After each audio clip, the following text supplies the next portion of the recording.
Hello everyone, welcome to back my channel. I hope everyone is having a wonderful day. Before starting the video, please go ahead and hit the subscribe button and give this video a thumbs up. In my opinion, Pedro Jimeno isn't as bad as the family Chantel made him out to be. I was excited when I first watched Pedro and Chantel Everett overcome family drama and tie the knot in 90 Day Fiancé Season 4. I thought they had the potential to be an influential couple, like Lauren and Alexei Bravarnik or David Toborowski and Annie Suwan. Unfortunately, Pedro and Chantel disappointed viewers, including me, by making poor decisions. They allowed their families to cause problems for them, leading to endless drama. When Pedro and Chantel returned to the family Chantel Season 4 and purchased a new home, they appeared excited to live independently away from their families. However, they struggled to overcome past issues and deal with ongoing interference from their family members.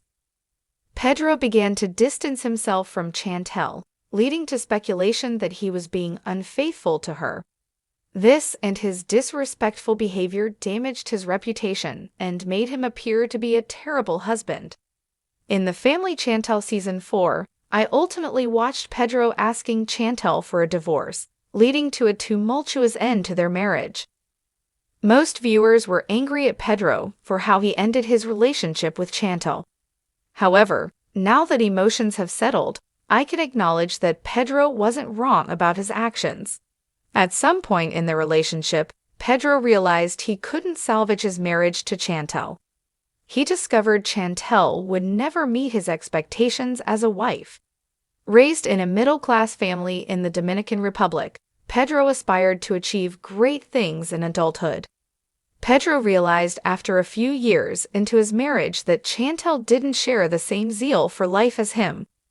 I find it difficult to place blame on Pedro for the way he parted ways with Chantel. There was no way for him to end things amicably when asking Chantel for a divorce after she had brought him to the United States on a K-1 visa.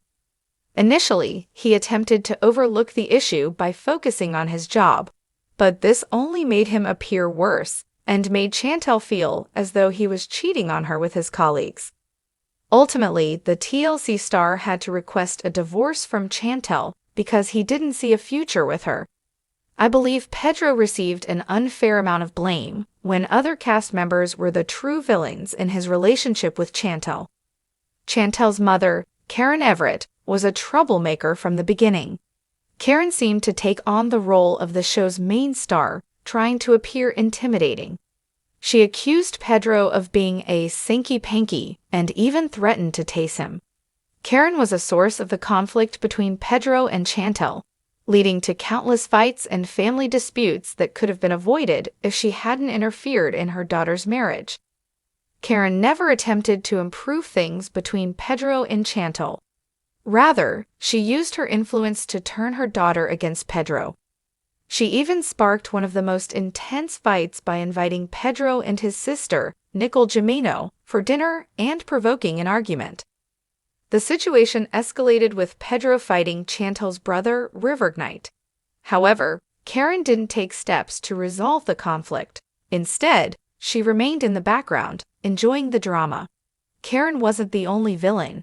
I believe Pedro's mother, Lydia Morel, and his sister, Nicole, were equally at fault for causing irreparable damage to Pedro and Chantel's relationship. I believe Pedro has repaired his public image, regaining a high rating on his business profile. Although this may seem like a good opportunity for him to return to TV, I don't think it would be profitable. Unlike Chantel and her family, Pedro isn't primarily concerned with becoming a famous reality TV star. Instead, he's focused on succeeding in his career as a real estate agent and leading a drama-free life. Additionally, it appears that the family Chantel alum isn't open to sharing his romantic life, as evidenced by the absence of relationship-related content on his social media.